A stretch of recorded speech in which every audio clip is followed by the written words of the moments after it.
Au Pakistan, carnage dans une église. Des hommes armés ont tiré sur des fidèles au moment de l'office. 18 morts selon un dernier bilan.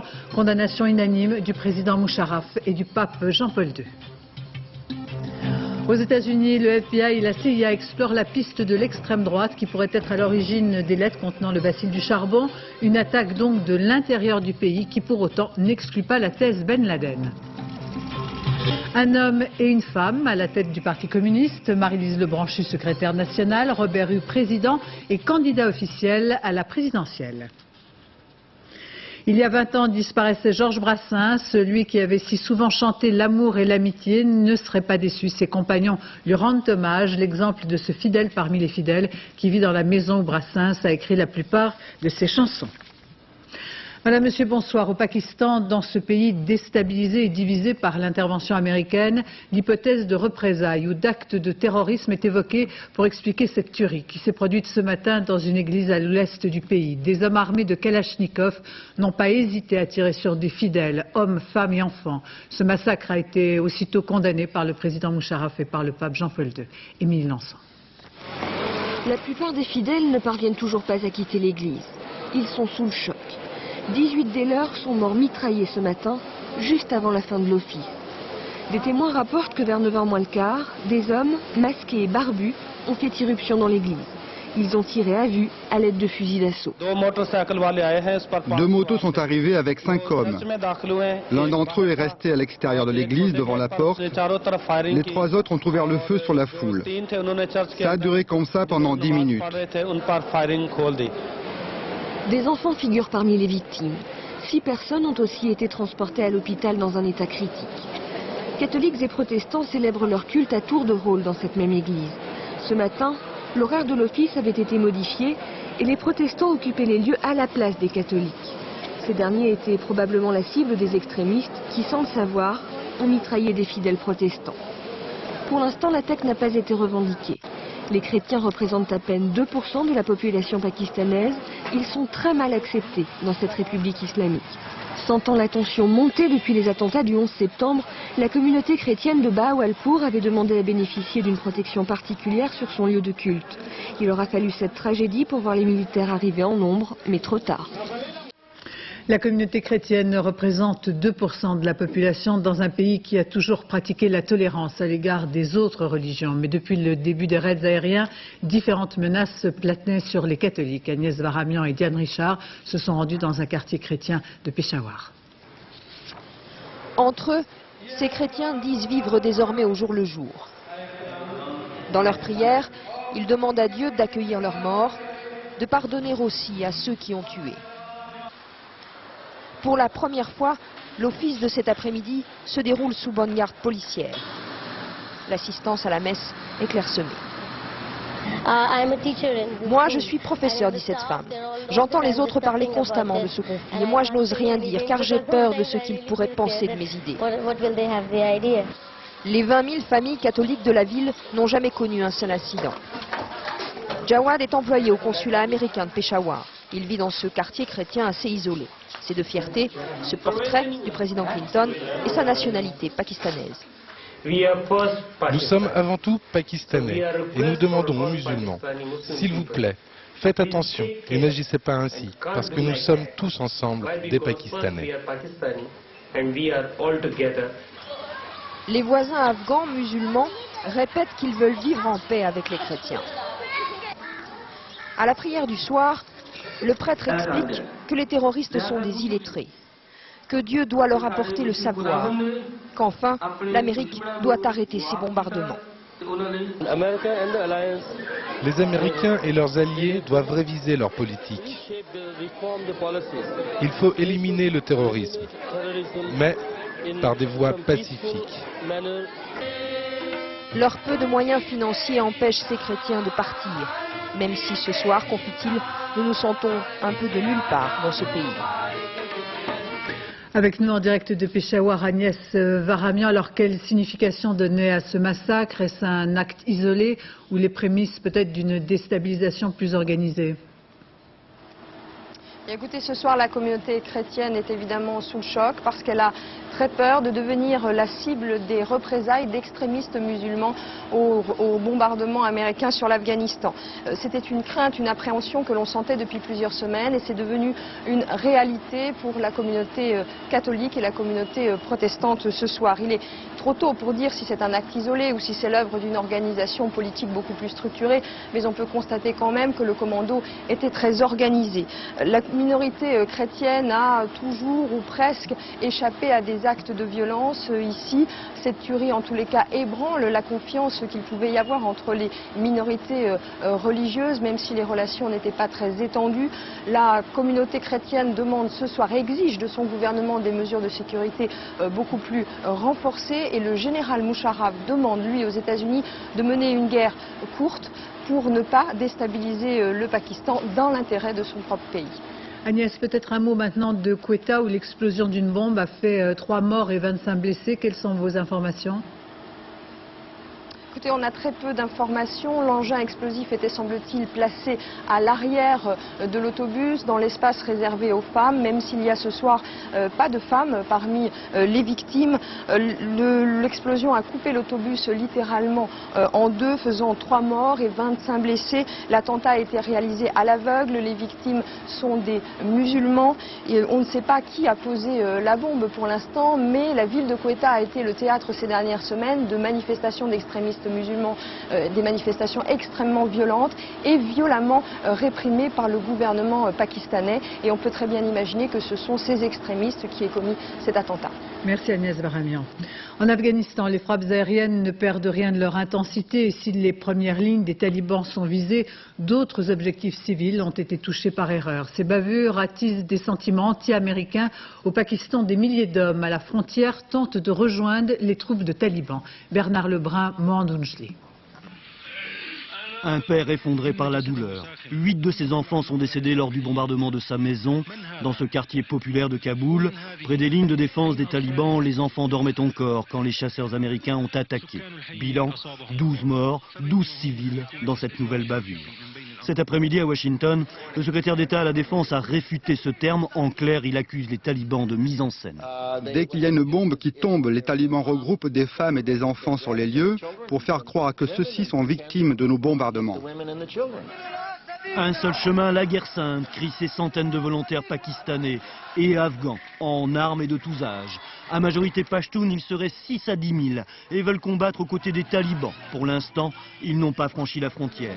Mais tous répondent à l'appel lancé vendredi par Mollah Omar, relayé aujourd'hui dans la presse algérienne. Par son correspondant à Londres, ce quotidien aurait réussi l'impossible, interviewer le chef des talibans par fax via le Pakistan.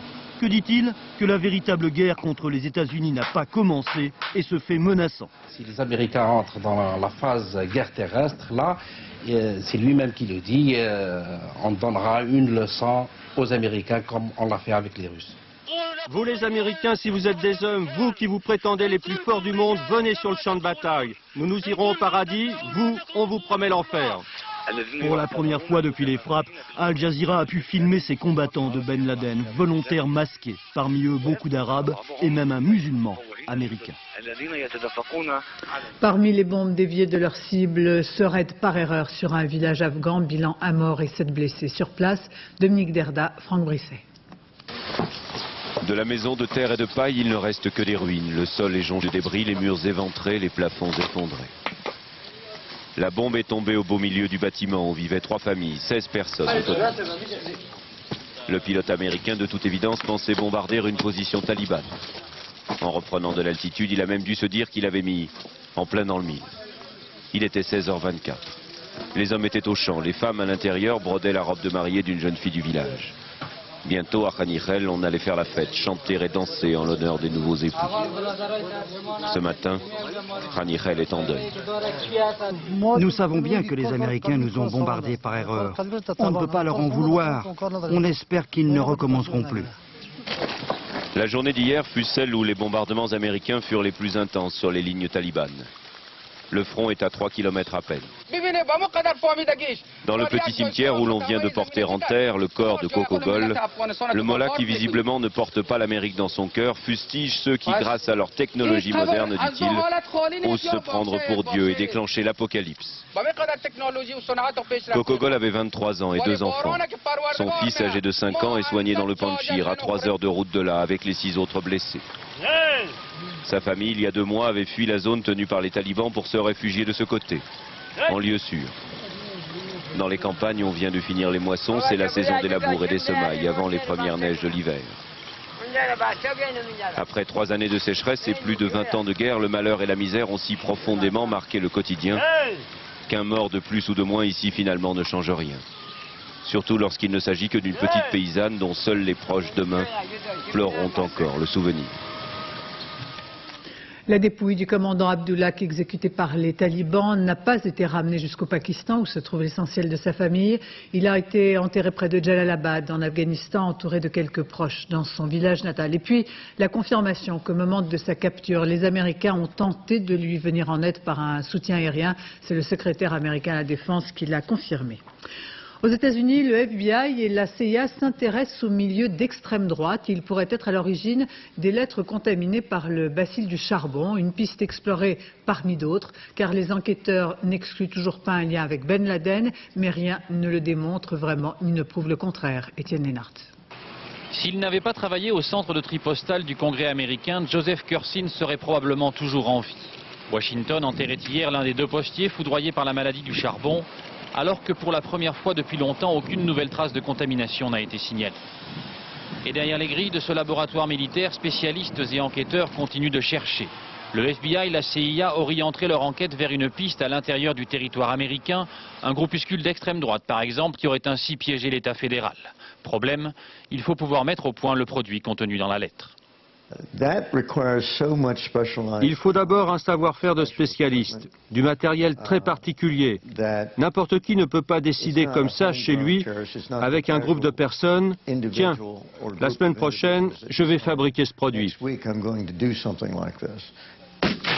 Ces groupuscules très nombreux aux États-Unis, souvent marginaux, voire loufoques, sont-ils capables de s'attacher les services de spécialistes de la guerre bactériologique? Comment ont-ils pu lancer leur attaque contre les principales institutions fédérales, la CIA, des ministères ou le Congrès, au moment précis où le réseau Ben Laden lançait lui ses avions sur New York? Dans la cacophonie ambiante et les rumeurs en tout genre, la Maison-Blanche a désormais demandé expressément à Tom Ridge, le nouveau responsable de la sécurité nationale, d'être le seul porte-parole des progrès de l'enquête. À New York, cérémonie officielle qui vient tout juste de démarrer, une cérémonie du souvenir en mémoire des victimes et disparues dans l'attentat du World Trade Center. Bernard Lebrun.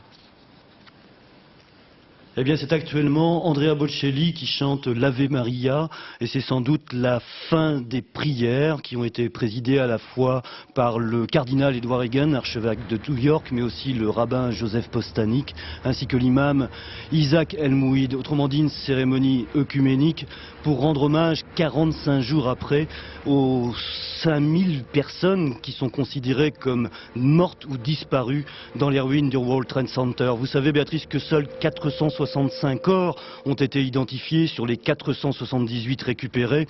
Et je vous avoue que l'ambiance durant cette cérémonie est très impressionnante. Les photos des victimes brandies par les familles, la fanfare des pompiers, l'orchestre de New York qui a accompagné le ténor italien tout à l'heure, d'immenses drapeaux, et puis cette banderole gigantesque « We never forget », nous n'oublierons jamais. Cette cérémonie était bien sûr strictement réservée aux familles des victimes, et vous le voyez, 45 jours après, on arrose encore Ground Zero, la base de World Trade Center. En Israël, un attentat revendiqué par le djihad islamique reporte l'éventuel retrait de la zone de Bethléem en Cisjordanie, une fusillade qui a fait 6 morts et plusieurs blessés. Alain Chalvran. Ces images d'amateurs tournées dans la panique quelques minutes après l'attentat donnent une idée du carnage qui a eu lieu cet après-midi à Hadera. Autour de ce 4x4 rouge, ce n'est que désolation.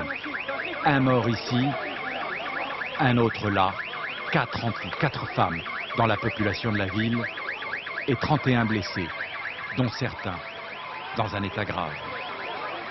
Les deux attaquants ont eux-mêmes été tués après avoir littéralement arrosé de mitraille le centre de Hadera. C'était cette station de bus qui était visée. Une femme y a été tuée. Il y avait une partie des gens qui avaient l'intention de monter dans l'autobus et puis tout d'un coup on a entendu. Alors ils ont commencé à s'enfuir de tous les côtés. Qu'est-ce que vous voulez que je vous dise? On ne sait pas quoi faire, on est terrorisés. Les deux terroristes, qui seraient selon des sources israéliennes des policiers palestiniens, s'étaient filmés avant de mourir.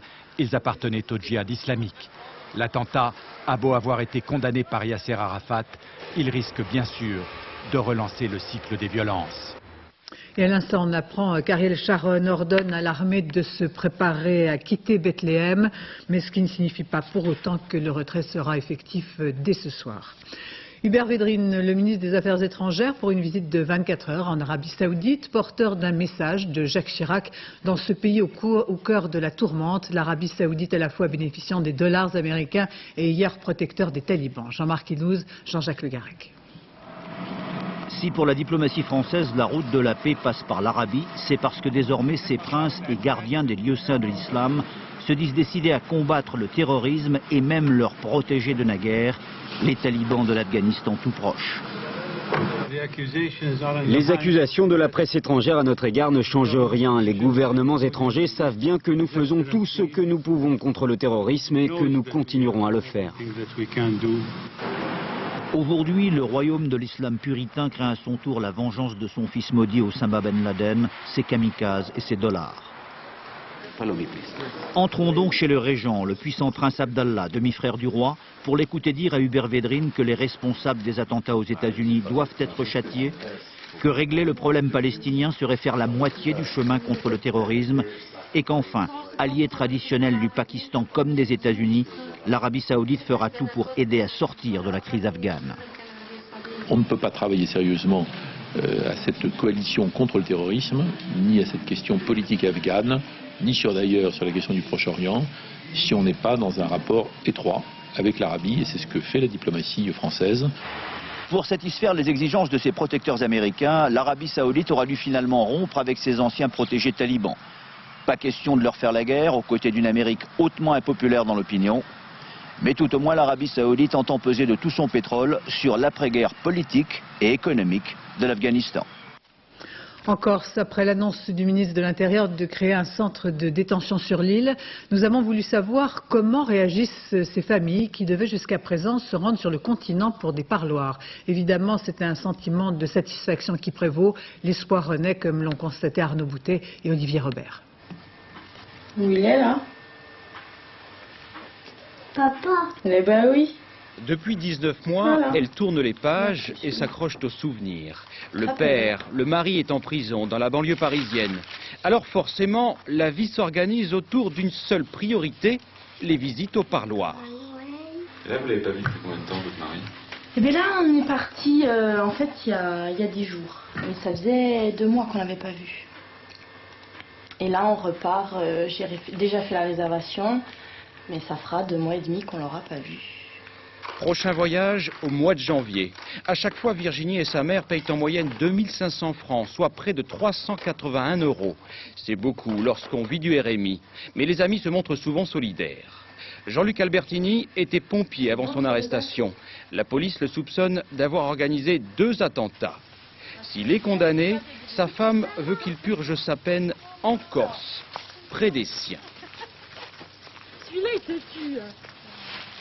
Moi, je dis que même pour l'équilibre des enfants, pour l'équilibre du prisonnier, c'est vital. Ils ont besoin d'avoir leur famille qui puisse leur rendre visite beaucoup plus régulièrement.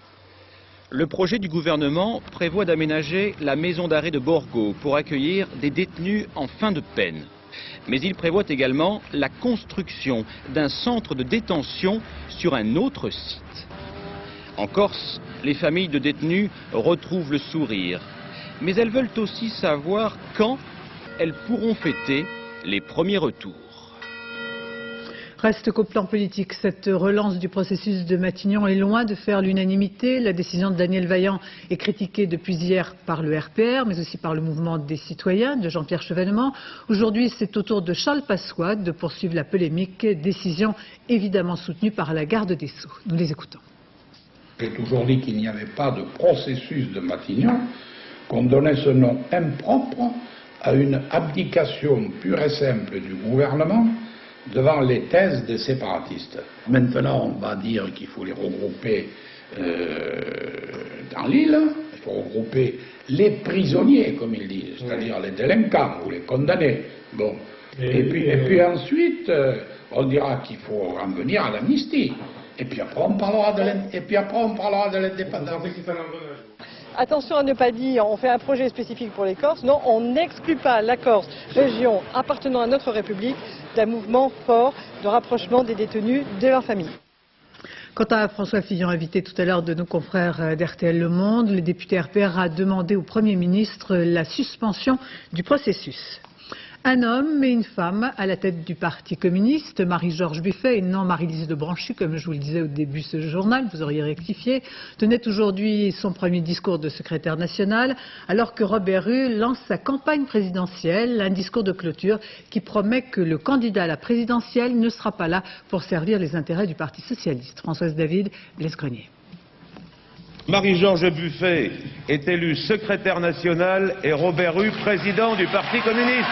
Ni suspense, ni surprise. C'est bien un tandem, un binôme, un duo, un couple politique qui s'est formé au Parti communiste et fusion à l'appui. Marie-Georges Buffet, parité oblige, tiendra la boutique du colonel Fabien. Elle s'est déjà fixé un objectif, le redressement électoral de son parti. Et ce parti devrait se viser dans les années à venir à retrouver une place qui soit une place à 15-16%. Alors les présidentielles, c'est une première étape. Donc je pense qu'il faut que Robert vise à faire aussi bien qu'il avait fait la dernière fois et même mieux. Mais on va tous se battre pour ça. Robert Rue, le candidat, a donc tenu son premier meeting de campagne. Au premier tour, a-t-il dit, les électeurs de gauche peuvent ne pas être derrière le candidat socialiste. Ou derrière tel autre qui... Quel que soit aujourd'hui, je les entends encore là tout récemment, ces accents gauliens, retournera demain au bercail socialiste. Ou encore derrière tel autre dont les coups de gueule irrévocables sont suffisamment dosés pour ne jamais couper les ponts avec le grand frère socialiste. Les communistes affirment avoir aujourd'hui un parti en ordre de marche. Robert Rue en aura bien besoin, lui qui dans les derniers sondages n'est crédité que de 5% d'intention de vote.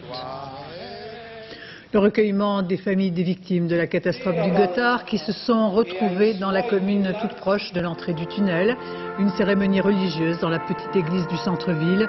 Une messe célébrée en hommage aux 11 victimes connues. 9 d'entre elles ont été identifiées. Quant aux personnes manquantes, leur liste s'est à nouveau réduite à 56 personnes aujourd'hui. En Norvège, où nous vous présentions hier le plus long tunnel du monde, soit plus de 24 km creusés dans la roche, ce pays, par nécessité, comporte des centaines d'autres tunnels, notamment en raison des rigueurs du climat. Christelle Bertrand, Fabrice Dujardin. Ici, voir le bout du tunnel est beaucoup plus qu'une expression. Juste à côté de celui-ci, on commence à en creuser un autre. En Norvège, c'est une nécessité, car c'est un pays montagneux, sans autoroute, où les principaux axes ressemblent à des petites nationales. Chaque tunnel raccourcit les trajets et évite d'emprunter les itinéraires en altitude. Creuser la montagne coûte cher. Lærdal est à mi-chemin entre Bergen et Oslo, les deux principales villes du pays. Pour s'offrir les 24,5 km du tunnel le plus long du monde, l'État a mis la main à la poche. L'État a entièrement payé la construction du tunnel. Vous savez, en Norvège, d'habitude, ce sont les comtés qui financent ce genre de travaux grâce aux impôts locaux, très élevés dans ce pays. Nous sommes sur la route qui relie Lærdal à Bergen. 200 km, dont 75 de tunnels. Dans ce pays, tracer des routes est un casse-tête. Aux montagnes s'ajoutent les fjords qu'il faut contourner. Pour l'instant, la Norvège n'a jamais connu de drame comme ceux du Mont Blanc ou du Gothard, mais le dernier accident a réveillé les consciences. Dans mon esprit, le danger est plus présent qu'avant. Les tunnels sont dangereux, mais il n'y a aucun autre moyen de ne pas les emprunter. Si nous n'avions pas ces tunnels, les distances seraient interminables.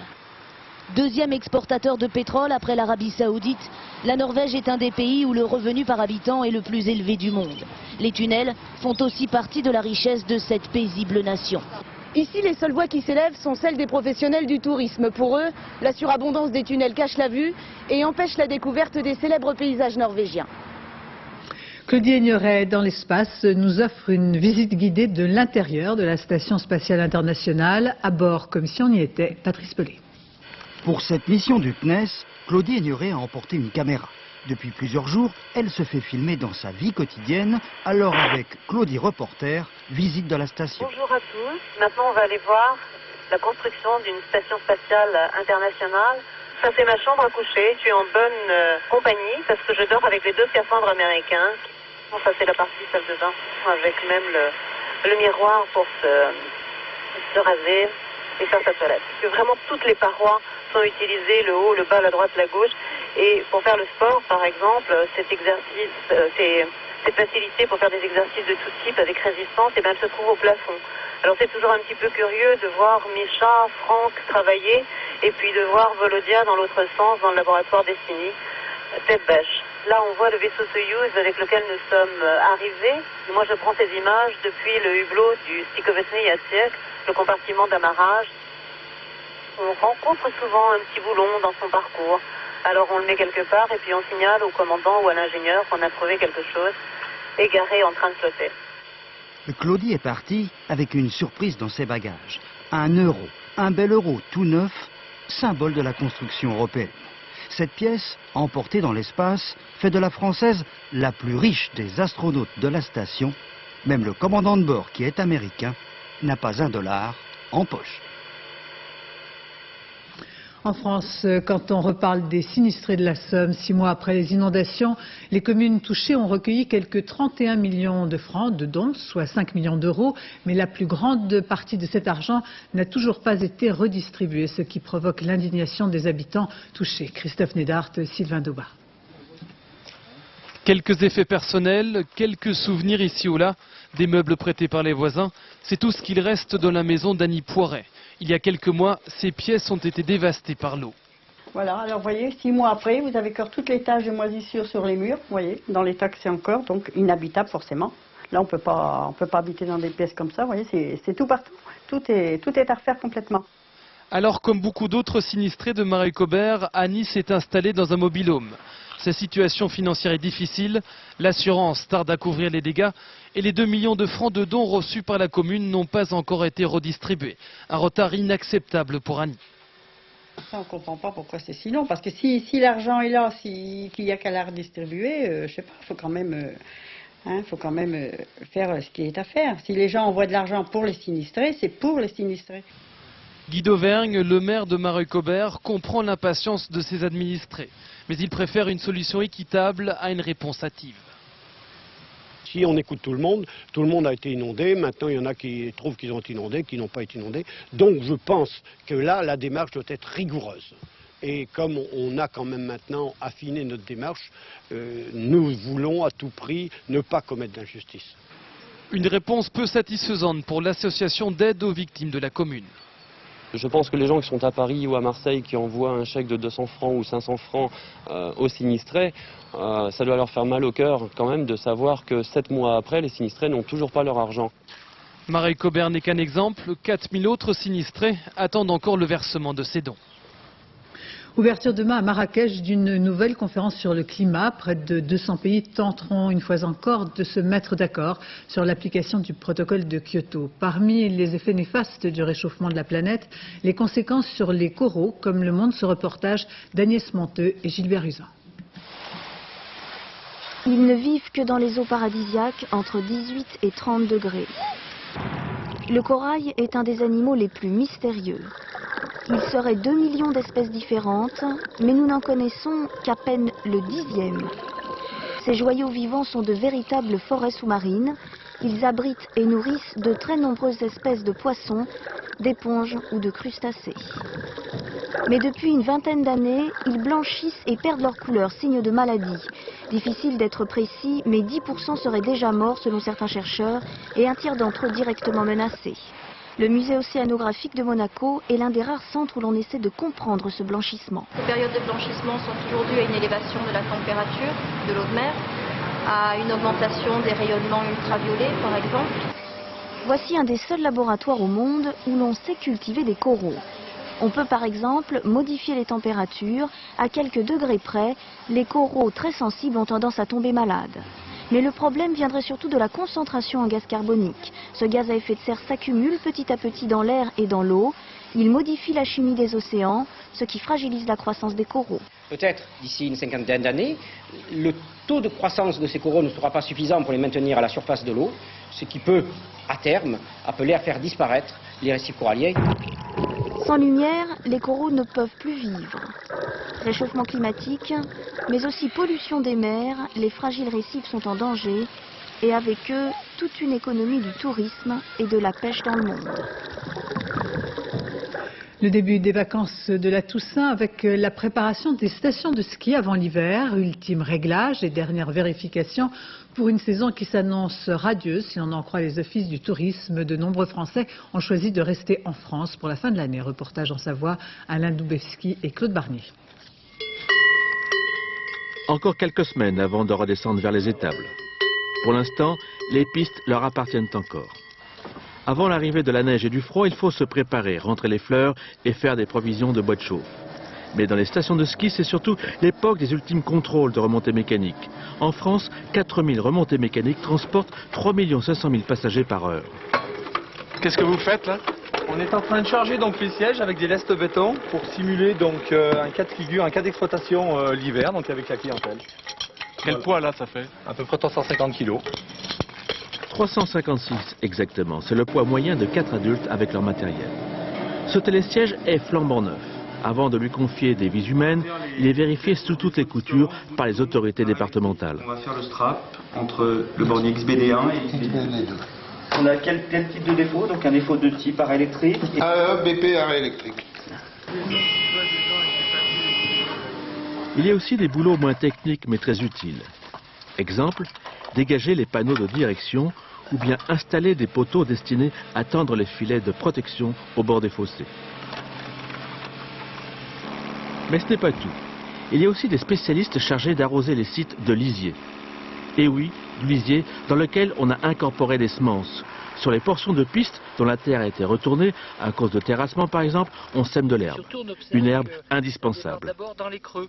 Là, on sème pour deux raisons. D'une part pour reconstituer le sol, l'herbe, parce que là ce sont des alpages, donc sur le plan de l'environnement. Et puis lorsque vous avez de l'herbe, la neige tient beaucoup mieux. Office du tourisme, Nathalie, bonjour. Tout ce travail est réalisé pour satisfaire les skieurs qui arriveront dans quelques semaines. Pour l'instant, les réservations sont supérieures à celles de l'an dernier à pareille époque. La saison des vendanges dans le Bordelais, sous un climat plus qu'harmonieux, l'occasion de découvrir un premier grand cru classé, pas comme les autres, car en plus des vignes, on y trouve également une école de viticulture. Éric Perrin et Bernard Benarme. Pour les amateurs de vin liquoreux, c'est l'un des meilleurs et des plus prestigieux crus classés de Sauternes. Mais la Tour Blanche recèle un autre trésor dans son enceinte, l'une des meilleures écoles de viticulture. 200 élèves y préparent les diplômes d'enseignement professionnel agricole. Et comme les salles de classe sont à quelques mètres des rangs de vignes, les jours de vendange, on passe aux travaux pratiques.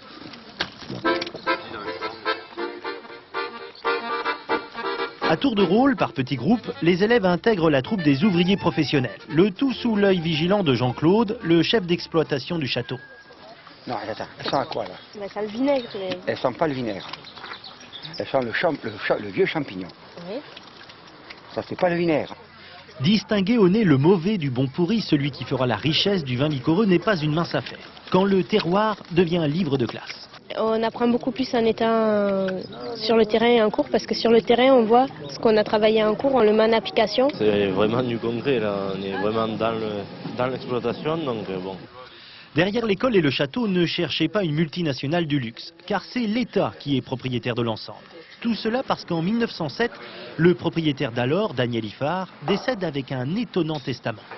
Ce généreux donateur n'avait pas de descendance et il a souhaité léguer sa propriété à l'État avec une condition tout à fait originale, à savoir qu'une école de formation pour les professionnels de la vigne et du vin y soit créée. Vœu exaucé, depuis plus de 80 ans, l'école est publique et gratuite. Château La Tour Blanche est aujourd'hui l'un des meilleurs liquoreux au monde et des générations d'élèves sont venus apprendre ici leur métier avec ce petit plus qu'on appelle l'excellence.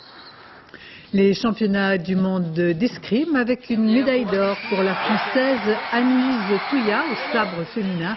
La jeune femme a battu l'Italienne Ilaria Bianco 15-3. Il y a 20 ans disparaissait Georges Brassens, poète libertaire, un talent irremplaçable, le jeu des mots, une sonorité si familière et des chansons qui font partie de notre patrimoine. Lui qui avait si bien chanté l'amitié avait autour de lui des compagnons inconditionnels comme son secrétaire, son homme d'affaires, qui vit aujourd'hui encore dans la maison où Brassens a écrit la plupart de ses chansons. Rencontre avec ce fidèle parmi les fidèles, surnommé Gibraltar, Olivier Lenuzza, Christophe Vignal. Gibraltar, un homme de l'ombre qui dédia sa vie à un ami, un petit gars originaire de Sète. C'était pas des amis de luxe, des petits castors et pollux, des gens de Sodome et Gomorre, Sodome et Gomorre. L'impasse Florimont à Paris. C'était pas des amis choisis par Montaigne et la Boétie. Le refuge d'un ouvrier réquisitionné pour travailler outre-Rhin pendant la guerre et qui un jour se fit la belle. Vers 1943, je crois, il était revenu d'Allemagne et il avait oublié de repartir en Allemagne, ce qui fait qu'il était recherché par la police allemande. Un havre de paix sans chauffage, sans électricité, sans tout à l'égout. Dans l'eau de la claire fontaine, elle se baignait toute nue. Mais il y avait Jeanne, la protectrice, la muse. Il y avait les poètes, la littérature, l'écriture, les chats abandonnés, les amis égarés. Une vraie cour des miracles. Dans les nues. Pour moi, ne s'est jamais comporté comme un patron. C'était un copain, un ami. Je dirais même plus que ça, presque un frère, parce que on vivait tellement la même vie, on fréquentait les mêmes lieux, les mêmes gens, les mêmes personnes. De vrais amis, vous en avez combien? Oh, on peut dire une dizaine, et c'est une grande richesse, c'est un très beau capital. Auprès de mon arbre, je vivais heureux. Homme de confiance, Gibraltar géra la carrière de son frère d'adoption. Aujourd'hui, Pierre Antagnante vit dans la maison de l'impasse Florimont et veille sur le petit arbre de Georges. J'aurais jamais dû le quitter des yeux. Le chanteur est parti comme il le désirait en portant entre les dents un flocon des neiges d'antan. Neige éternelle, flocon, flacon d'ivresse, la tendresse de l'amitié. Qui avait fumé sans se fâcher. Et jeudi soir à 20h50, Michel Drucker proposera une soirée spéciale Les enfants de Brassens. La nuit des 7 d'or sur France 2, c'était hier soir avec une belle moisson de récompenses pour France Télévisions. 14 trophées sur 25. Bernard Pivot, meilleure émission culturelle. Un gars et une fille obtient le 7 d'or du divertissement. Thierry Ardisson récompensé pour son hommage à Gainsbourg. Côté sport, c'est l'équipe de France 3 avec Henri Sagnier notamment qui remporte le trophée. Enfin, l'émission de Laurent Ruquier, on a tout essayé, meilleure émission d'humour. C'est la fin de ce journal. Je vous rappelle le principal titre. Au Pakistan, carnage dans une église, des hommes armés ont tiré sur des fidèles. Au moment de l'office, 18 morts selon un dernier bilan. Condamnation unanime du président Moucharaf et du pape Jean-Paul II. Dans un instant, la météo de Patrice Drevet, suivie de votre série Urgence. À 23h30, le journal de la nuit sera présenté par Jean-Claude Renaud. Demain à 7h30, dans les 4 vérités, Roland Sicard recevra Robert Rue. À 13h, vous retrouvez Daniel Bilalian. À 20h, David Pujadas. Quant à moi, je vous remercie de votre attention. Excellente fin de soirée sur France 2.